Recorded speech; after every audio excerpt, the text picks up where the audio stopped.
Right, hello and welcome to my Florida Medicare 101 webinar. I am your host, Chaz Mulheron.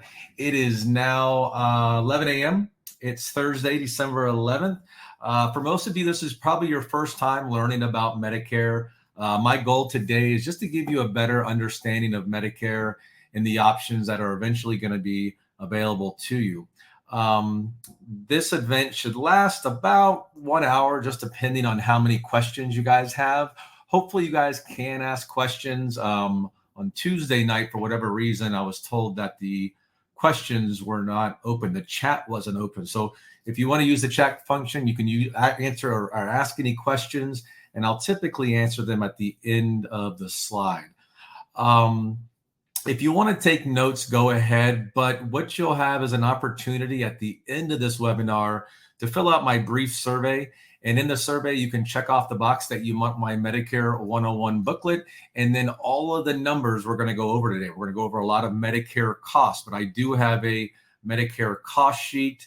It'll look like this, and my Medicare brochure, which is just like this right here. It's about 12 pages. It goes into Medicare, the different parts of Medicare, and I can send you that by email. I am recording this event today because I just got all the 2026 plan information updated for Medicare. So I wanted to record this. If you are watching this on my YouTube channel and you want that Medicare brochure or my Medicare cost sheet, just shoot me an email and I can go ahead and send that to you. I'll put the link in the description. All right, let's go ahead and get started. I do have to read this disclaimer. This event is for educational purposes only. No plan-specific benefits or details can be or will be shared. This is educational. You're not going to really have, if you say, Chaz, what does this Humana plan cover? Or my friend has United Healthcare. What does that cover? That's not what we're doing today. That would take all day to go over all the plans. This is all educational. If you want to talk to me about plan specifics in your area, you can always schedule a call with me. I'd be happy to go over that with you. All right, this is my information. If you ever need to get a hold of me, you got my phone number there, 321-287-7331. I've been in the business since 2009. And I've had that cell phone number since 1997. And I still just use the one phone number. So if you see any other numbers calling you or telling you that they're your agent, no, that's me. And that's my only number I have.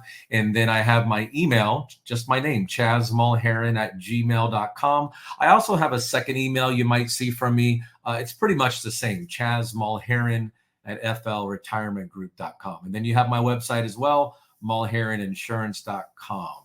My company is Mulheron Insurance Services. You can always Google me. You'll see my Google page. All right, what are we going to talk about today? Well, we're definitely going to talk about your original Medicare. That's your Part A hospital and your Part B medical. We'll also talk about optional Medicare supplement plans, also known as Medigap plans. We'll talk about drug coverage, which is the fourth and final part of Medicare, Part D. And then we'll talk about optional Part C Medicare Advantage plans. You might have heard about them, but they're made up of HMOs and PPOs. We'll talk about when should you enroll in Medicare. If you don't enroll in Medicare, are there any penalties? And how do you keep yourself from accruing any penalties? Maybe you're working. You have coverage from your employer, or maybe you have employer coverage, but you're retired. We'll talk about that as well. All right, Medicare versus Medicaid. You guys are here today to learn about Medicare. Medicare is an entitlement. It's typically for people that are 65 and older, but you might know some friends or family members that are under age 65 and they have Medicare. Well, you can get Medicare under age 65 if you have a certain disability or end-stage renal disease. Medicaid is different, though. Medicaid, think about it as it's from the state, so every state is different, and it's made for people who have limited income and limited assets. So most people don't qualify for Medicaid.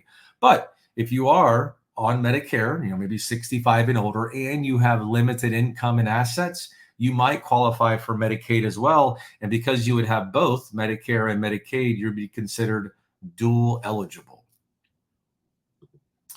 All right, let's talk about your original Medicare, your Part A and Part B. When we talk about original Medicare, that's what started back in 1965.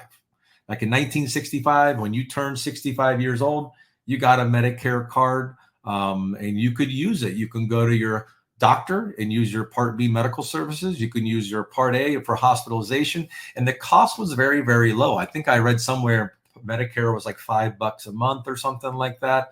But obviously the costs have gone up and up and up every year. But back then, most people just took Medicare A and B, and you didn't need to do anything else. Today, you still don't have to do anything else. So I want to make sure you know what your original Medicare will do for you.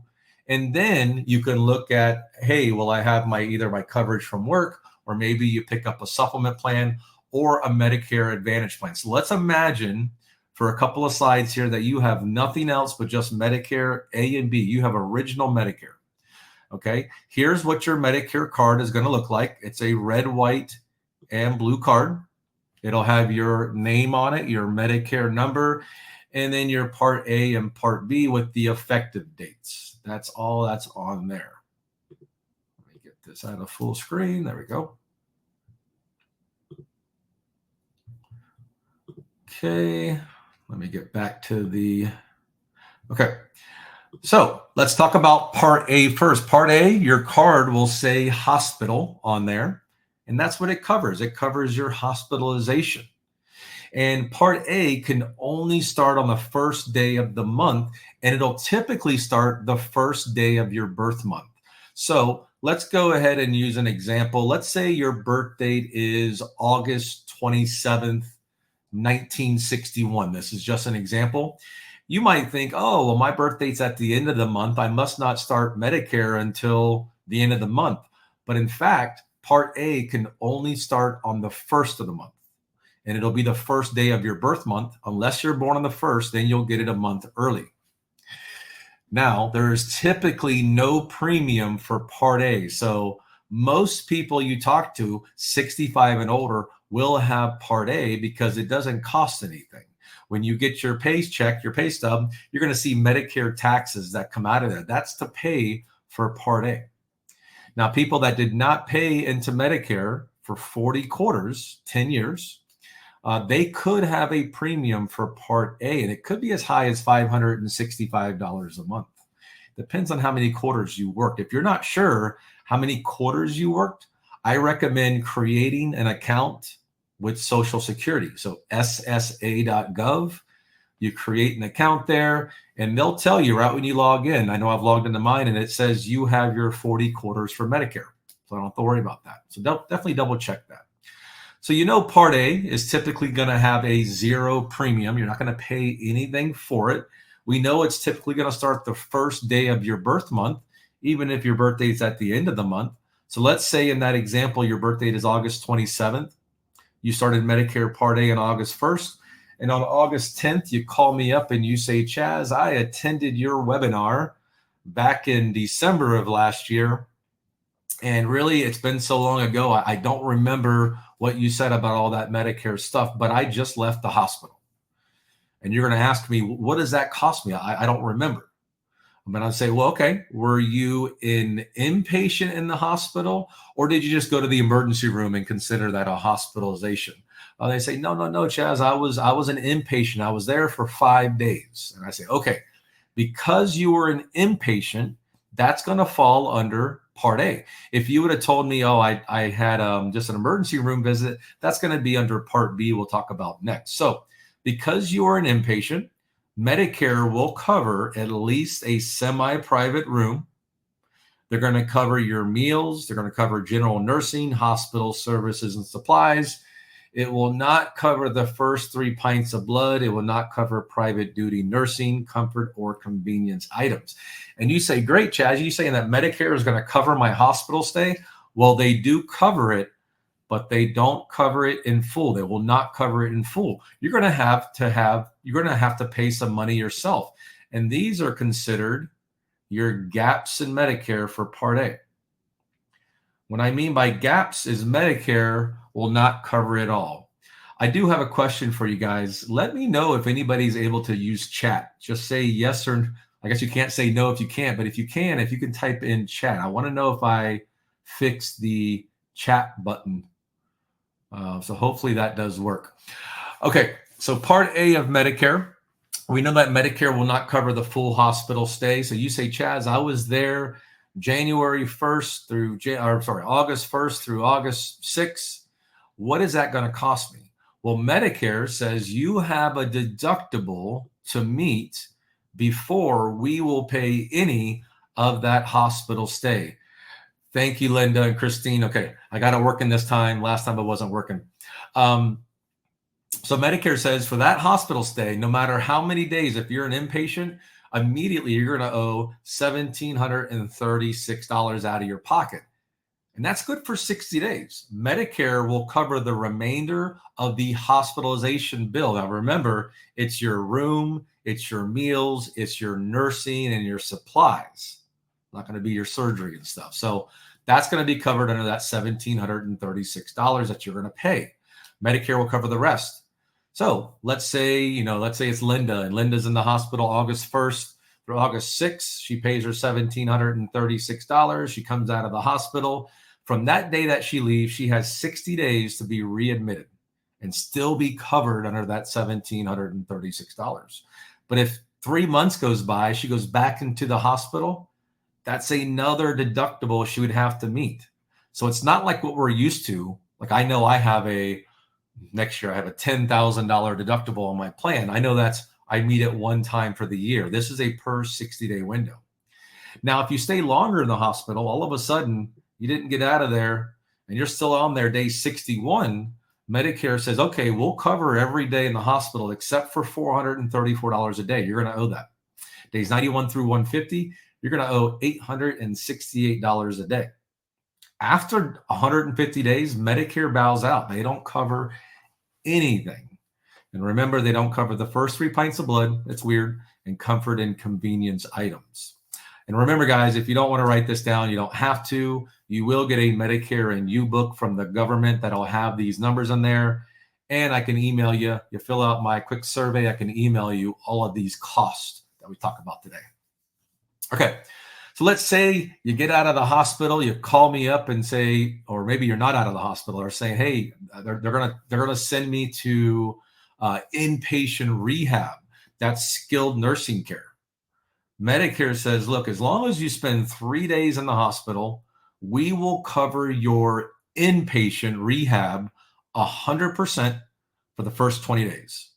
You'll pay nothing. But on day 21, if you're still in there, your copay is $217 per day, no matter what the bill is. So you're going to pay $217 per day.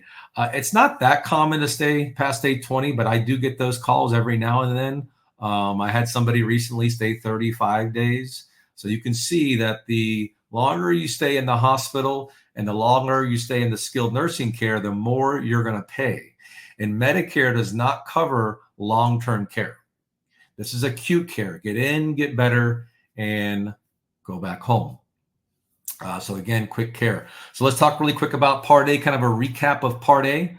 Part A typically has a 0 premium. You're not going to pay for Part A. It typically starts on the first day of your birth month. So even if you have coverage from work, you might as well take Part A. It's free, right? Might as well take it.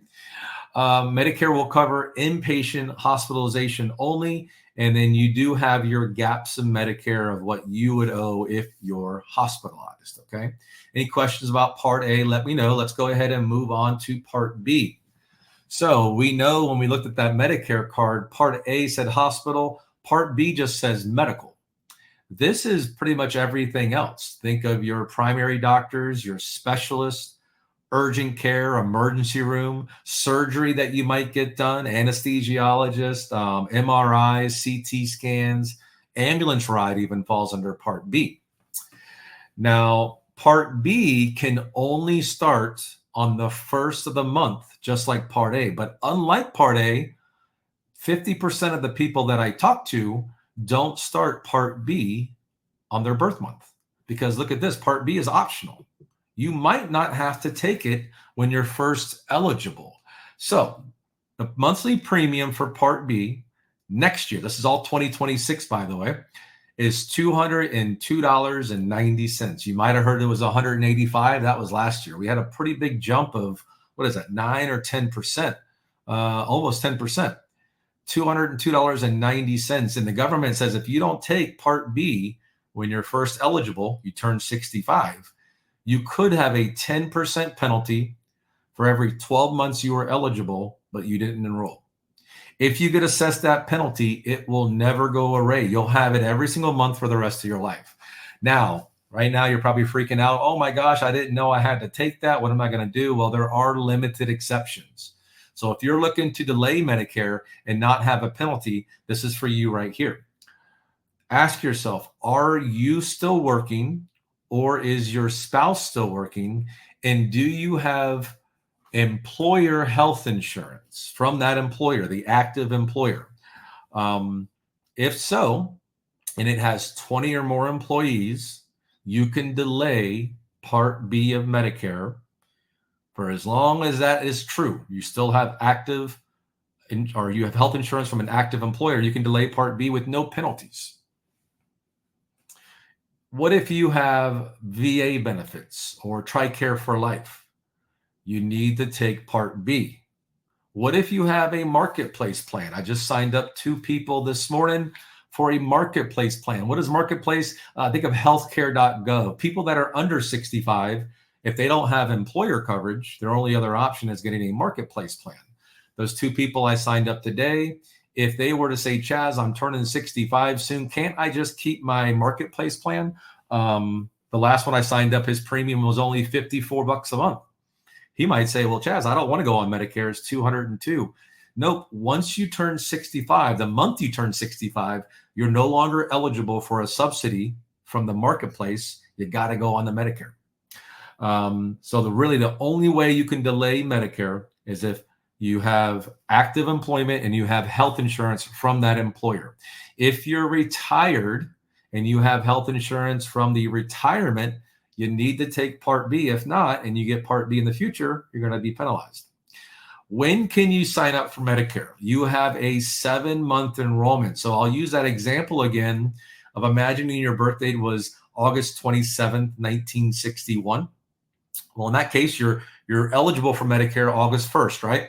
So you can go back 3 months, July, June, May. So on May 1st, you're eligible to apply for Medicare to start August 1st. If you forget, you also have the month of your eligibility, and then you have 3 months after. This morning, I also have a client who turned 65 November, I think it was November 12th, just a few weeks ago, or 20th or something like that. He thought he was going to delay Medicare with his employer plan. Come to find out, I was told at the beginning of the week from the wife that they're actually looking to start Medicare January 1st now. They're going to drop their employer coverage. So we applied for Medicare today. Even though we're past his month of eligibility, you still have 3 months after. So we're able to apply today for him to start January 1st. Now, in that situation with August, you would have through August, you'd have through September, through October, through November. If December 1st hits, then you're out of your initial enrollment period. So you have that 7-month window. So after that, let's say you sign up for Medicare and you know that Part B is for medical reasons for your doctors and specialists. Anything below this line, this red line here, well, I can't draw straight. It's kind of hard just using this mouse. Anything below this red line is a gap in Medicare. This means Medicare will cover all but this for Part B. Now, this $202.90, that is not a gap in Medicare. That's your monthly premium just to have Part B. So down here is the gap. The gap means that you must pay this. So Medicare says when you start Medicare, the first $283 for the year is out of your pocket first before Medicare will cover anything. So if your birth date was August 27th, you start Medicare August 1st. You go to the dermatologist on day 1, and let's say you go for a visit. That might be $100. Then you get a mole removed. That's another $100. Then they send it to the lab to get it checked out for cancer. That's another $100. Believe it or not, I have a bill in front of me that was actually higher than that. If that bill was $300, $283 is going to be out of your pocket. Then Medicare says, okay, from now on, for the rest of the calendar year, we're going to pay 80% for all of her bills, and she's going to pay 20%. So the next day, you go to a cardiologist, and let's say that visit is $200. Medicare will pay 80%, you pay 20% or $40. Not that big of a deal. We're kind of used to copays like that. Maybe a primary doctor is $80, you pay 20% or $16, not that much. But what if you have an emergency room visit of $5,000? Because remember, Part B would be emergency. $5,000, you pay 20%, you're going to pay $1,000 for that emergency room. What if it's surgery? $25,000. Now you owe $5,000. There's no cap to that 20%. So you will pay 20% of Medicare approved charges. If Medicare doesn't approve it, you have to pay the full price. It's not that common though. Last thing here that is a gap in Medicare is excess charges. A doctor can, or a facility can, accept Medicare, but they might say, we don't like what Medicare is willing to pay us, so we charge excess fees. We charge 15%. That's the max. They can charge up to 15% above what Medicare has approved. This is very, very uncommon. I haven't seen it in probably 5 or 6 years now. But a doctor does have that ability to charge more than what Medicare approves, but they do have to notify you beforehand if they do charge that fee. Okay. All right. So we know that Medicare is typically $202.90 a month, right? That's not for everybody though. Some people will pay more for Medicare. So I tell people, listen up if you have a higher income than maybe most people, or whatever the government sees in their eyes as considered high income. There is something here called IRMA, Income Related Monthly Adjustment Amount.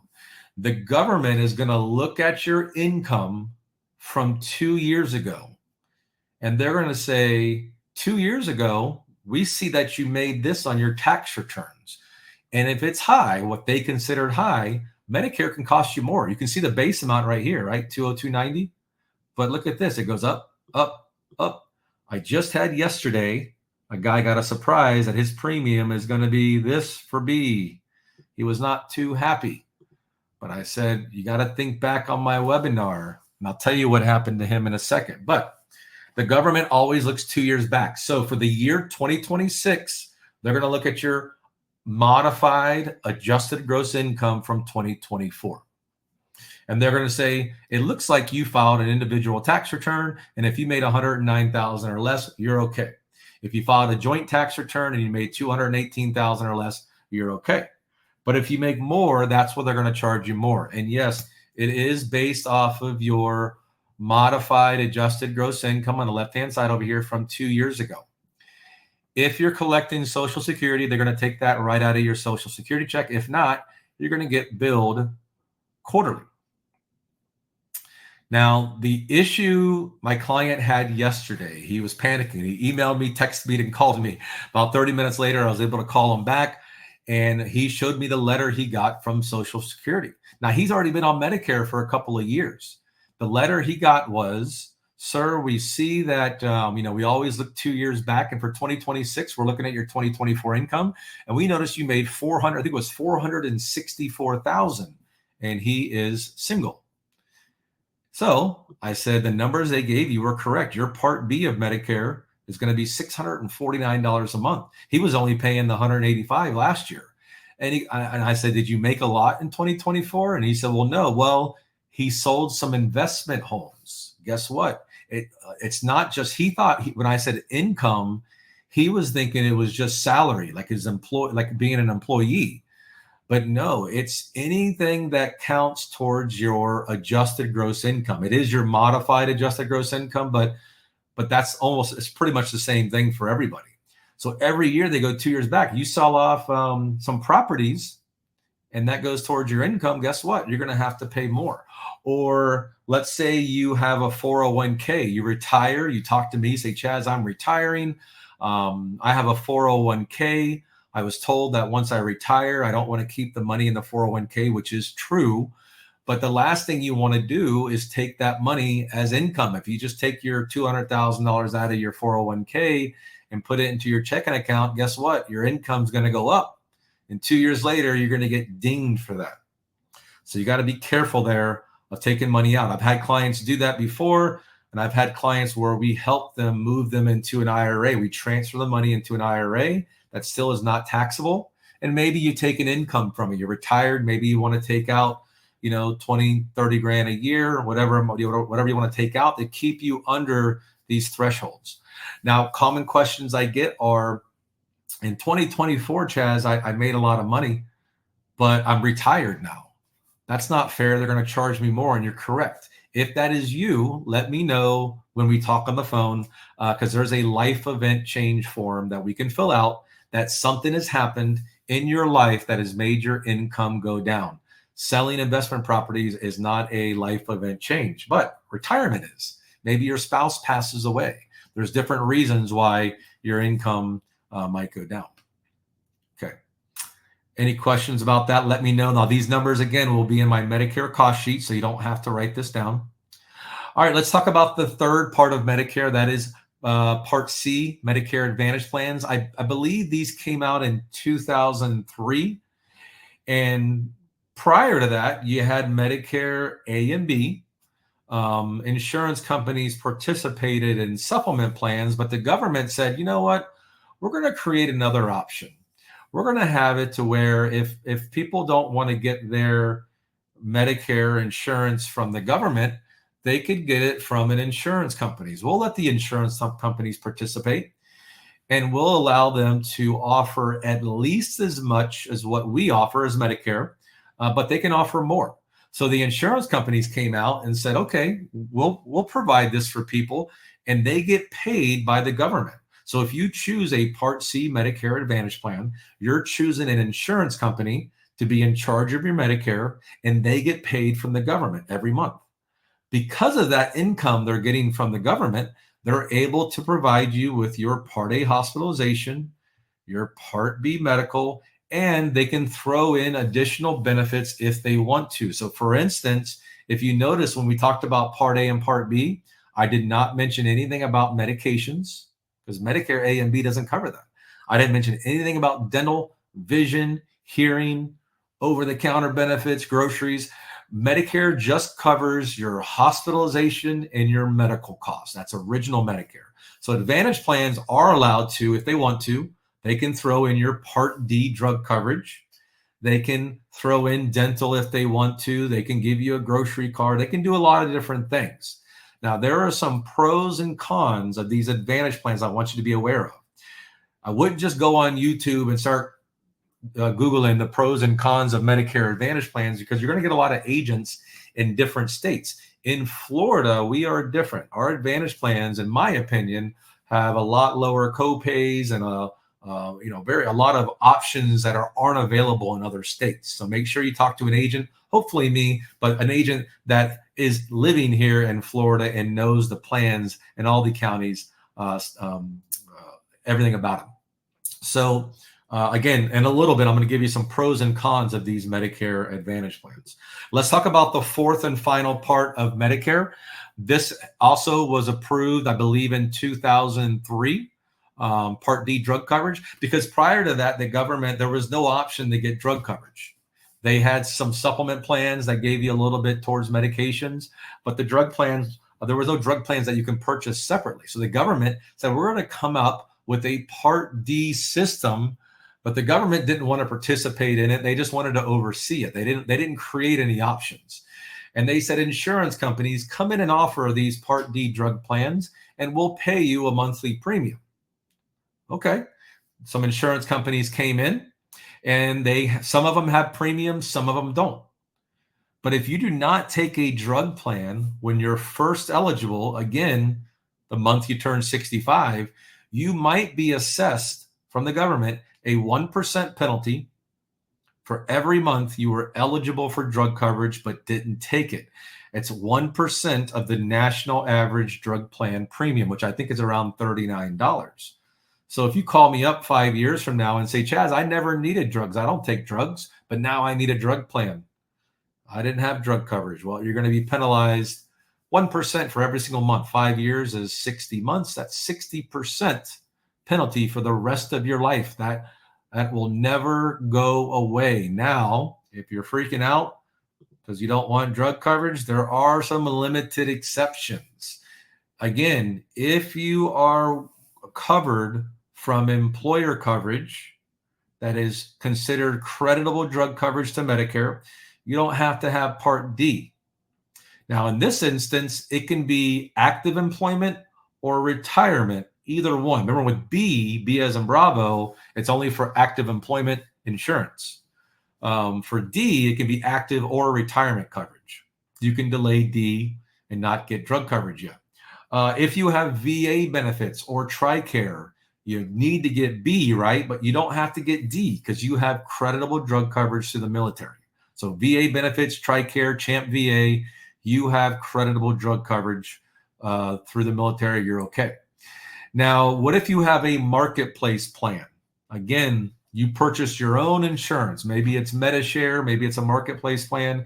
That is not considered creditable. You need to get drug coverage through the Medicare system, just like on Part B.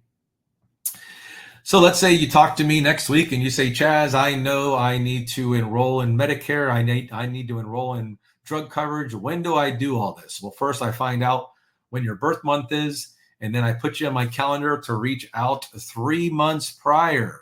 So if your birthday was August 27th, I'd have you in my calendar to reach out the first week in May and say, okay, we can now enroll you into Medicare first, but you can also enroll into a drug plan once you get your Medicare number, but it won't start to your month of eligibility. You also have up to 3 months after to enroll into a drug plan. But at any time, if you go 63 days without drug coverage, your penalty will start to accrue back from your month of eligibility. And I get this call maybe every few months. Hey, Chaz, my spouse, typically it's the guys that don't have the drug coverage. My spouse, he's turning 68 and he needs to get some kind of coverage because now he's needing medications and he's never had anything. I go, well, unfortunately, he went more than 63 days without drug coverage, nothing from VA, nope, nothing from TRICARE or any employer drug coverage. If the answer is no, they're going to go back to your month of eligibility and assess that penalty forever. Oh, I skipped over this real quick. With the part of the Inflation Reduction Act, they put a new cap on drugs. In 2025, that cap was $2,000. Next year is $2,100. What does that mean, a cap? Let's say my drugs cost me $300 a month, something expensive. You don't want that. But it used to be if my drugs were $300 a month, I could spend infinite amount even with the drug coverage. Well, now the $2,100 cap. If I spend $2,100 of my own money, then I'm covered 100% for the rest of the year. This is really important for people that have cancer drugs. Those might cost $5,000, $10,000, $15,000 a month. If you have a cap, you can't spend more than that, $2,100 for any covered drugs. All right, we're coming down to the annual election period or annual enrollment period that just ended on Sunday. This does not affect you guys now. The annual enrollment period is for people who are already on Medicare and they have maybe drug coverage through Medicare or a Medicare Advantage plan, and they want to make changes. But for drug coverage, you only get one time per year to change drug coverage, October 15th through December 7th. So for my clients, I now have over 1,200 clients, maybe closer to 1,300.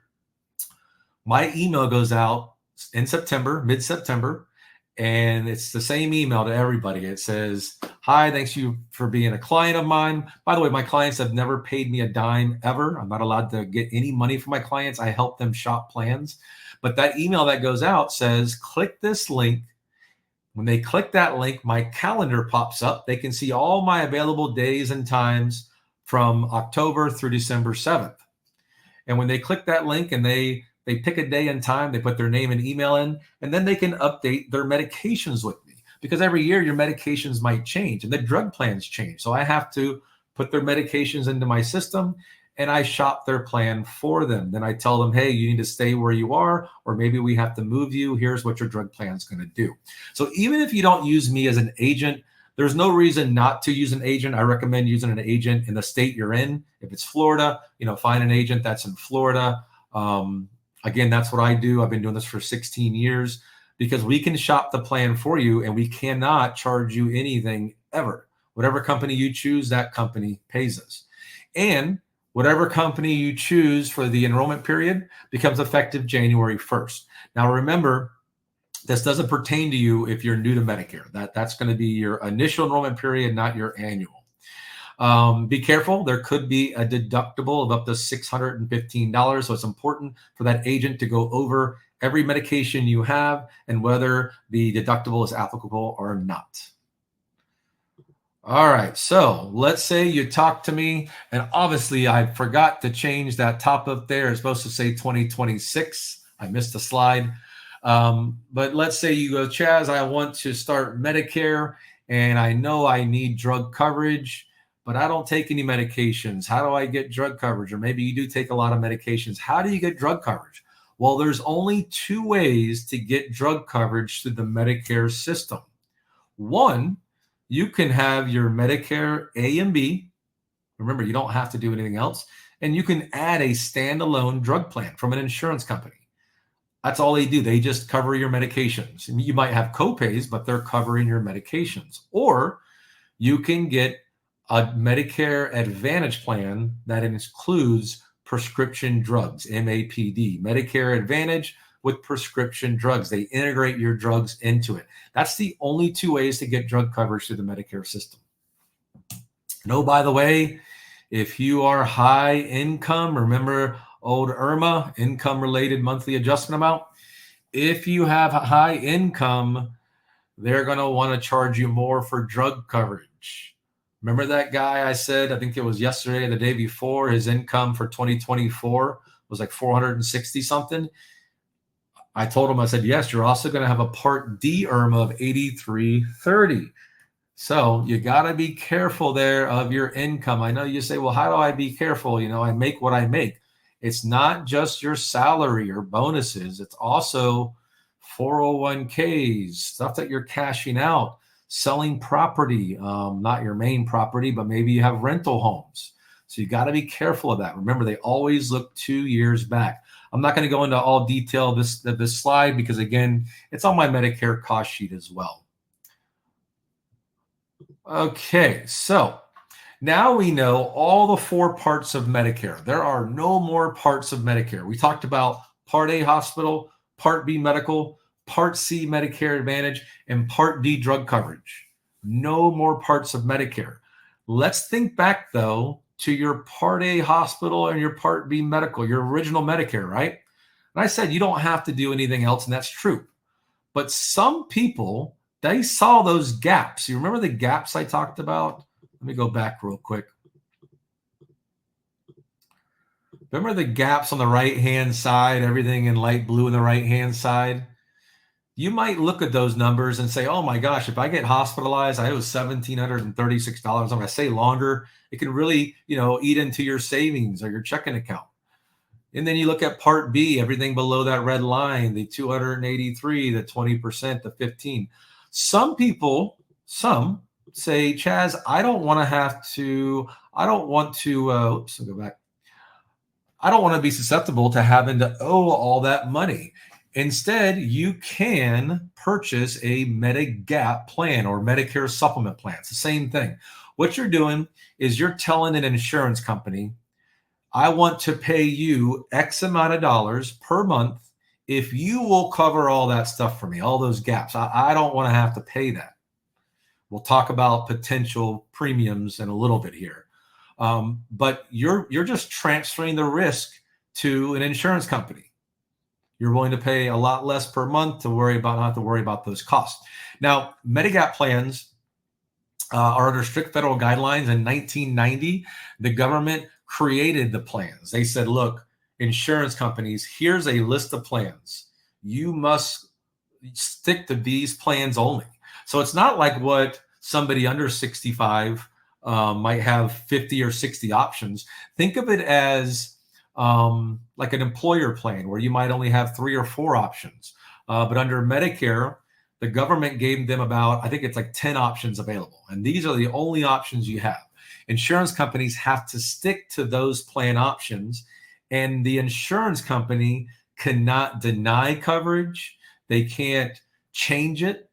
It's Medicare is the one that's in charge. Medicare is saying, if we approve this procedure, you must approve it as well. So it's very black and white. There's no maybe they'll cover us, like who's better, because look at this. All companies, all plans, the same letter are identical. So if you ask me who's better, AARP, United Healthcare, or Blue Cross, they're exactly the same. The only difference is the price you pay and the rate increase in the future. Now, if you're talking about advantage plans, which we'll talk about in a little bit, those are all different. We're talking about just supplement plans here, Medigap plans. So let's look at this chart. Now, this is the chart that the government came up with back in 1990. They've added a couple of plans in there. They've taken away a couple of plans. But if you look at the left-hand side over here, let's start with the benefits. The benefits, and you're saying, oh my gosh, Chad, these are a lot of things I have to try to remember. What is all this stuff? No, you don't have to learn anything new. We already went over all this. What this word benefits is saying is what Medicare benefits are. Remember, we talked about the Part A and Part B. So let me start right here with the Part B coinsurance. We already talked about that. That's your Part B. That's your 20%. Blood. Remember I said the first 3 pints of blood are not covered by Medicare? Skilled nursing care. That's under Part A. That's your rehab. Part A deductible. That's your $1,700 and what was that? $37. Your Part B deductible, which next year is $283. The excess charge is 15%, and then additional days after day 60 in the hospital, plus an additional 365 days. Now, the only thing we didn't talk about here was foreign travel. Medicare does not cover you out of the country at all. But some of these supplement plans can cover you out of the country. Okay, so that's the benefits. These over here, plan A, B, D, are the supplement plans. What I hate is that the government lettered these things. They should have put numbers, I don't know, symbols, anything would have been better than letters. Why? Because I guarantee you, you're looking at it right now and you see A, B, and D, you're probably thinking that we talked about that already, but we didn't. So you have to know, am I talking about Part A hospital, Part B medical, Part C Medicare Advantage, Part D drug coverage? Or are we talking about Plan A, Plan B? The guy that trained me back in 2009, I remember it was a big circular table, and I had about 20 agents in there that were learning this stuff, just like as you guys are learning today. And he said, Chaz, quick, what is Plan D? And immediately I thought, oh, D for drugs. That's how I was trying to remember that. D for drugs. And I thought I was correct. I was wrong. He said Plan D. Plan D is an insurance company offering supplement plans to cover what's left over from Part A and Part B. I know it's kind of crazy, but why they lettered them, but that's just the way they did. Let's give you an example here. Let's go to the far right and look at Plan F, F as in Frank. I have a lot of clients that have Medicare A and B as their primary, right? That pays first. And then they also purchased Plan F, a Medigap plan. Plan F does what? It covers what's left over from Part A and Part B of Medicare. It has every box checked. If that person uses anything under Part A and Part B, they are covered 100%. Now, again, Medicare doesn't cover you out of the country, but all the plans, that shouldn't be a checkbox under G. That should be a 80%. These certain plans will cover 80% for foreign travel. But my clients that do have A and B plus Plan F, they go to the doctor, they pay zero. They go to the hospital, they pay zero. They get cancer, chemotherapy, surgery, Mayo Clinic, whatever they do, they're covered 100%. They transfer that risk to the insurance company, but they pay a monthly premium. Now, plans C and F are only eligible. The people that are only eligible for it are people that were eligible for Medicare prior to January 1st, 2020. So if you weren't eligible for Medicare before 2020, no big deal. The new Cadillac plan is Plan G. Cadillac meaning it's the most coverage you can get. But in Florida, if you're looking for a little bit more of a value, if you're looking to lower your premium, maybe you don't need the Cadillac coverage, Plan N is a great option. I'm not going to go into Plan N today. I do talk to people when I talk to you one-on-one. And if you tell me, Chaz, I only want Medigap plans, we will talk about the difference between G and N and the premium differences. But to make things easy today, we're talking about Plan G. Plan G, just like Plan F, covers everything after Medicare pays except this one box right here. What is your Part B deductible? Part B, let's think about Part B. That's your medical. The premium is $200 and $290. We're not talking about that. That's not a gap in Medicare. We're talking about the deductible, which next year, 2026, let's see if I can draw this with my mouse, $283. So once you pay the $283 deductible, you're covered 100% for anything Medicare approved for the rest of the year. Makes it very easy. People that want these plans, they don't want to have to worry about any surprises. Now, eventually you're going to go on to Medicare Part A and Part B. Either way, even if you want to delay Medicare, schedule a phone call with me in the next week or two, or maybe after the new year, whatever you want.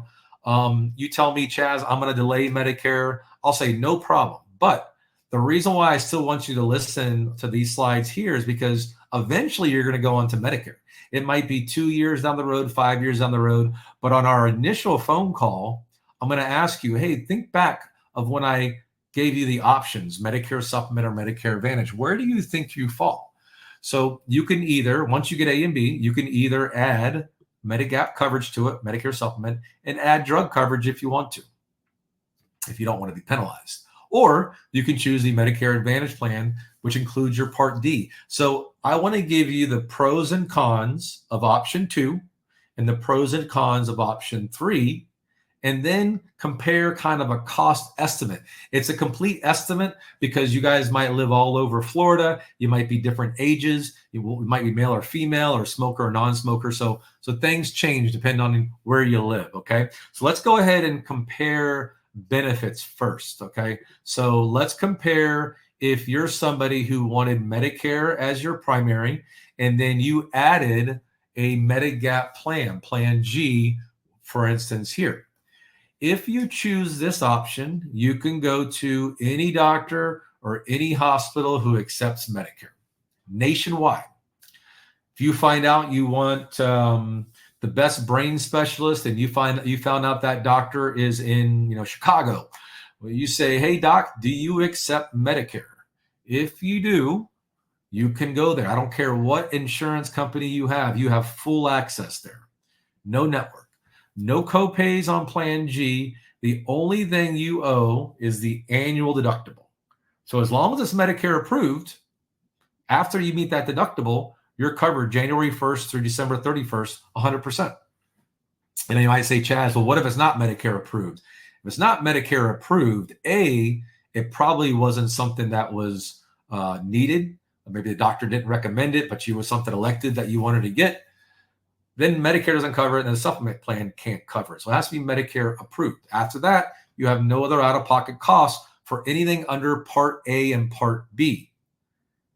So people that choose these plans, they want freedom. They don't want to have to be told where they can or can't go. Maybe they want access to Mayo Clinic, which takes every Medicare plus every Medigap plan they have to. Maybe they want MD Anderson. They want the best places. They don't want to have to worry about where they can go. They don't want to have to worry about copays. They will be willing to pay a monthly premium to transfer that risk to the insurance company. So they're paying more money up front, but they don't have to worry about any out-of-pocket costs after that for anything under A and B. They don't want to have to worry about referrals to see a specialist. And most importantly, they don't want to have to worry about any prior authorizations, which is an approval to get a procedure done. So that's the positives. The negatives, of course, there's negatives. The negatives are, the biggest thing is you have to pay for this coverage. So not only do you have to pay Medicare, you also have to pay an additional premium to the insurance company to cover those costs of Medicare. Another negative is it does not include your drugs. Why don't they include drugs? People always ask me, why can't the supplement plan include drugs? Well, back in 1990, the government said, this is what you'll cover. You'll only cover what's left over from Part A and Part B. So until Medicare, if they ever decide to cover drugs, the supplement plan can't cover it. They're not allowed to. Can they cover dental? Nope, because Medicare doesn't cover your dental. So you don't have dental coverage. Can they cover your eyeglasses, eye exams? No, Medicare doesn't cover that. So a supplement plan is not allowed to. That's all separate. So again, people that choose these plans are willing to pay more to get the better coverage and go anywhere they want to go. Okay. Now, maybe that's not you. Maybe you're somebody like my parents who said, hey, we don't want to pay more. We don't need all these doctors nationwide. We don't need Mayo Clinic. I don't mind co-pays for my doctors, and I want to spend less per month. You might look at a Medicare Advantage plan. Okay. Now in Florida, you're going to see HMOs and PPOs. SMP just means special needs plans for somebody with a chronic illness or maybe Medicaid. You will not see any PFFS there. But with Advantage plans, now you have a network. Now you might say, oh, I don't like an insurance company telling me where I can and can't go. If you have insurance right now, you have a network. I have a PPO. I still have a network. A doctor doesn't have to be willing to bill my plan. But HMOs are a little bit more restrictive. HMOs, you must stay in network, and you typically must get a referral to see a specialist. PPOs, you have the option, in or out of network. Again, right now, today, I have a PPO. I'm moving to an HMO next year. But with the PPO, I can go in or out of network. But guess what? My dermatologist decided they're not taking my PPO anymore. So can I go there? Yes, but I have to pay full cash. I can file a claim, but that's not ideal. So it doesn't mean you can go anywhere you want to go. And PPOs typically do not require you to get a referral to see a specialist. Now with Advantage plans, you do have copays. So it's going to be cost sharing. Think about it as, hey, my specialist visit was $100, but with my plan, my copay was $30, whatever that might be. Hospitalization, you'll have a copay per day while you're in there. And that's summary of benefits. I go over that with all my clients to make sure they know what their copays are. Now you might say, well, why would anybody choose an HMO if you're more restricted on where you can go and you got to get referrals? Well, a lot of times people do say immediately, Chaz, I want an Advantage plan and I know I want a PPO. But then they find out that the HMOs have lower copays and sometimes they move over. Perfect example is myself. I have a PPO with a high deductible. Me, my wife, and my daughter, it's going to be $2,200 a month next year. And I said, they're crazy. It's going up, 50% next year. So now I'm biting the bullet and going to an HMO next year to lower our premiums way, way down. So for me, it was worth it to, hey, maybe get a referral, stay in network to lower my costs. The same thing under Medicare. It lowers your copays on the HMOs. These plans typically don't have a deductible, so you don't have to meet a deductible before anything's covered. It's immediate coverage. Hey, your primary doctor might be, 0 or 10 or whatever. Specialists will have your copay right away. You don't have to meet a deductible. If you get an MRI, it's the flat copay. You don't have to meet a deductible. And every plan will have an out-of-pocket maximum. It's the most you can spend in a year. Make sure, if you talk to me, I make sure I tell you your maximum out of pocket. But if you talk to another agent, make sure you know your maximum responsibility for the year. It's not a deductible, it's the maximum. Drug plans are included typically. Any plan, unless you have VA benefits or TRICARE, you might as well have drug coverage included. So people choose these plans because they want lower upfront cost. They might want the extras. These plans could give you dental. They could give you vision. They might have lower drug costs than a standalone drug plan. Maybe your doctor already takes it. Maybe you want simplicity. So people that choose these plans want to pay less money up front, right? Because you're going to see in the next page, you're paying less for it, but they don't mind the copays. My parents, this followed them exactly what they wanted. They wanted less money up front. They didn't mind the copays. They've been on it for 7, almost 8 years now, and they both have been happy. So everybody's different. I've had clients ask me, what would I choose? I would be on the supplement plan because I'd rather pay more than not have to worry about any cost, and I want to go to the best places that are available. But everybody's different. So there's your pros and cons of each one. Oh, the cons of the Medicare Advantage, you have a network, HMO or PPO. You do have copays. So, prior authorizations could be required for certain procedures, prior approval. So now let's compare the cost difference.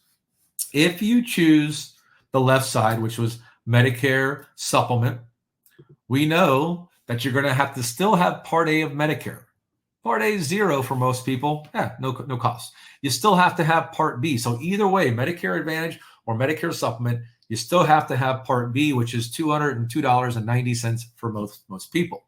Now, on the left-hand side, if you choose a Medigap plan, Plan G listed here, it starts at $180 a month. Now, I say start because that's a female non-smoker turning 65 in my area in Orlando, Florida here, about 180. Some plans might be more. That's just the cheapest company. You might be more at $210. It just depends. Males cost more.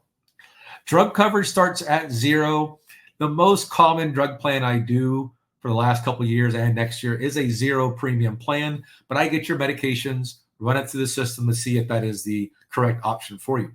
So if you choose this option, be prepared. You'll probably spend somewhere around $380, $390, $400 a month. Now, you might look at this and say, oh my gosh, $400, I'm only spending $50 a month right now. Then this might not be for you, and that's fine. My parents were only spending $100 a month at that time when they started Medicare, and this was not an option for them.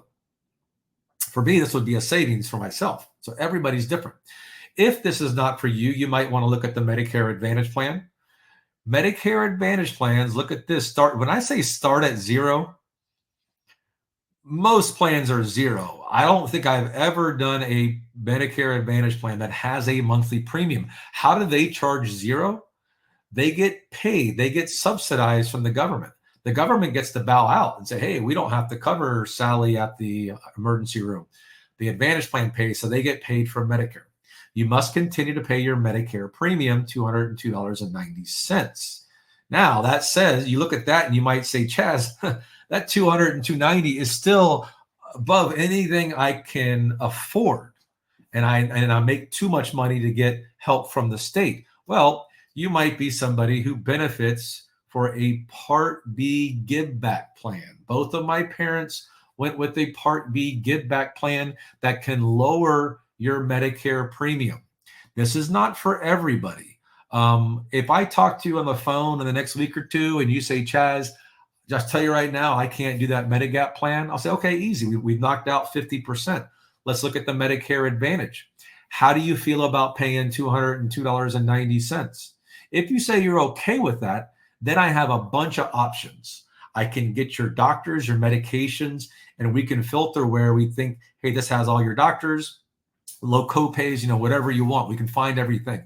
But if you tell me I really need that lower, it's going to really affect my Social Security account, I don't have enough money, hey, I can find you a plan that will lower most of what you pay Medicare, but you have to be flexible on maybe your doctors. If you have a list of 6 or 7 doctors, I doubt you're going to keep them all, because the plans that are giving you money back, the give back plans, they typically have less doctors or maybe higher copays or some kind of combination. So be careful there. So, I'll definitely ask you about that of what you're looking to get out of your Medicare. All right. So we've compared the differences between plans, how they work, the pros and cons. We've compared the cost difference estimates. So now you need to know, when can you do this stuff? I always recommend just talking to me on the phone. You don't have to memorize any of the election periods. I make sure we stay on track. to do everything when we need to, like your initial enrollment period. You might tell me, Chaz, my birthday isn't until next September. I'll call you in June. Well, if you do that and we don't talk at all until June, you're going to forget everything we talked about today. Might even lose my number. So I always recommend scheduling a call the next week or two. And then you tell me your birthday's in September. And then I get a few more information, a few more things from you. And then I'll have you on my calendar to then reach out to you in June to make sure we get it all on time. And again, you don't have to memorize the AAEP for my clients. They get my email. I send out a few of them saying, hey, click here to schedule a time. Special enrollment period. Maybe I help you delay Medicare several months from now. If we do that, and then 2 years later, you want to pick up Medicare, we'll use a special enrollment period because you'll be losing coverage from your employer to enroll. And then we have the open enrollment period. This is just another 3 months where you can change only your Medicare Advantage plan. You can't change your drug plan, but you can change your Medicare Advantage plan. So again, you don't have to memorize those. My clients call me anytime they need to help or know if they can switch. All right, when should you enroll in Medicare? If you're still working right now, or if your spouse is still working, and if you have health coverage under that active employer, you can stay with that employee group insurance. You can delay enrollment into Medicare Part B, and in the future, you'll have no penalties, no loss of options. Just be sure to schedule a phone call with me, and I will put you on my calendar to tell you when we can delay Medicare, and I'll help you do it. I'll walk you through it. If you have coverage from your employer, but let's say the insurance is not good, or maybe it's not cheap, they have to let you off when you're eligible for Medicare, and you can join Medicare and select either a Medigap or a Medicare Advantage plan. If you're collecting Social Security, a lot of people don't know this, your enrollment into Medicare is automatic. If you have that phone call with me, I'll have you in my calendar and call you the exact week you're going to get your Medicare card. I'll tell you your Medicare card is on the way. And then you can either select a Medigap plan or a Medicare Advantage plan or your retiree plan, or maybe you get that Medicare card, but you tell me I have coverage from my spouse. Okay, I'll tell you how to delay B and stay on that employee coverage, because you don't want to have Part B of Medicare and your employer coverage. That's just overkill. You don't want to do that. For those of you that are not collecting Social Security, your enrollment in the Medicare will not be automatic. So be sure to let me know. That's one of the questions I ask you on the phone. Are you collecting Social Security? It's not to see how much you're getting or anything. I'm asking you that question in regards to Medicare, to see if you're going to get your Medicare automatically or not. If you tell me you're not collecting Social Security, then I'll tell you, okay, we need to make sure we enroll in Medicare, and let me put you on my calendar to call you the week we need to enroll in Medicare or delay Medicare. So either one, and then we can pick out a Medicare Advantage plan or Medicare supplement plan if we need to. All right. Don't forget, I told you guys before, if you get time today or this weekend, create an account on Social Security's website, Social Security Administration. That's ssa.gov. I would go there today if you can, create an account, ssa.gov. This has to do with your Medicare, whether you're going to delay Medicare or pick up Medicare. It's all done through Social Security's website. All right, so let's say you do want to get a Medigap plan.